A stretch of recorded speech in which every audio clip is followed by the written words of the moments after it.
O presidente Lula está voltando do México para o Brasil. O avião reserva da presidência decolou por volta das 11h30 da noite desta terça-feira no aeroporto Felipe Ángeles, na cidade do México, em direção a Brasília. A aeronave principal apresentou um problema técnico. A previsão é de que o voo presidencial de volta para o Brasil, que fará uma escala no Panamá, tenha duração de cerca de 10 horas. O presidente e a comitiva brasileira devem embarcar por volta das 9 da manhã. O avião principal da presidência pousou em segurança no aeroporto da cidade do México na noite desta terça-feira, depois de um problema técnico verificado após a decolagem. A aeronave foi forçada a dar voltas ao ar por mais de 4 horas antes de poder aterrissar para o tanque de combustível ficar mais leve. Segundo afirmou uma fonte do governo brasileiro, o problema técnico foi resolvido ainda no ar. 16 estavam a bordo do avião, entre autoridades, ministros e a tripulação. O avião reserva da presidência sempre viaja junto com o avião principal. Uma das hipóteses para o problema técnico e que precisa ser confirmada é a de que um pássaro teria colidido com a turbina. José Menezes, que susto, hein? É um susto que não deveria acontecer, né? Esse mesmo avião foi o avião utilizado, pelo governo brasileiro para trazer os brasileiros que estavam ali na região da Palestina, ali na divisa também, ali em Israel. Então, esse avião foi o avião que trouxe os brasileiros, né, do conflito que persiste até hoje.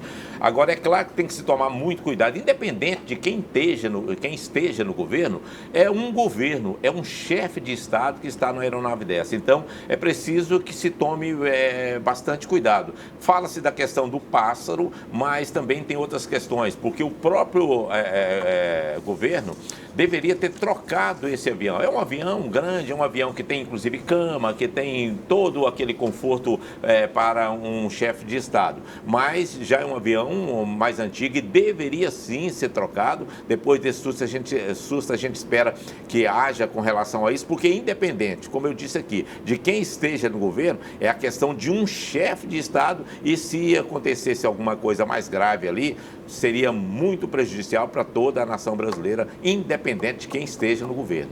Tá certo. O professor Márcio Manuel, precisa se rever a frota aérea do governo?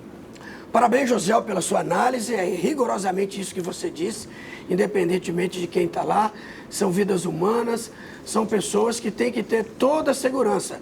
Evidentemente que o fato de você ter um segundo avião sempre viajando junto, até para reforçar, até para dar segurança, isso aí faz com que nós tenhamos uma tranquilidade maior. Agora, vocês podem imaginar, ouvintes, telespectadores, colegas da bancada, produção, o pânico de você ficar 4 horas andando em círculo sobre a cidade. Como a comitiva presidencial, o próprio presidente, a primeira-dama, o quanto essas pessoas ficaram ali nervosas, preocupadas, que ficarem durante mais de 4 horas dando volta. Isso foi durante a noite, inclusive. Eu acho que eles pousaram por volta de 22h30 no Aeroporto Internacional da Cidade do México. Então, o nervosismo dessas pessoas.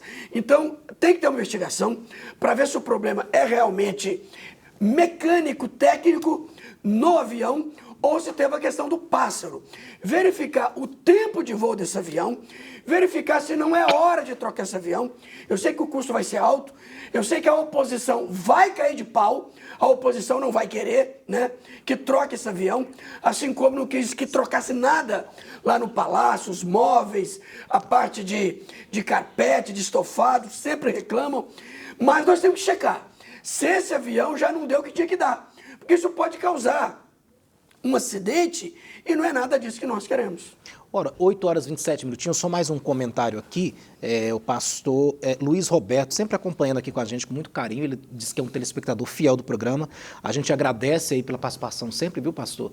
E a participação de vocês é muito importante. Esse programa é feito para você, telespectador, internauta e também os ouvintes das nossas rádios Brasil Central AM e também RBC FM. Ele fala o seguinte aqui, ó: o PT e o Lula já demonstrou o lado deles, os bandidos.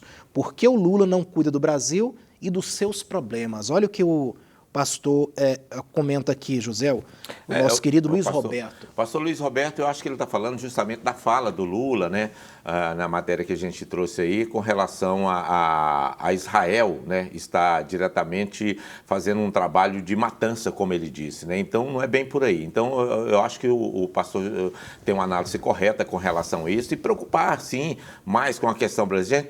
Tem muita coisa aqui no Brasil que precisa ser resolvida. Veja bem, os morros ali no Rio de Janeiro, em São Paulo, todos os dias morre gente demais, é conflito, é tiro, é tudo mais, e a gente não vê o governo federal falar sobre a situação. Está vendo aí uma sinalização do ministro de Segurança, nosso ministro da Justiça aí, Lewandowski, né, o Lewandowski, dizer que vai ter que se proibir a questão da arma na abordagem, diminuir a arma na abordagem. Olha só, não tem como você abordar um criminoso, um bandido, sem arma.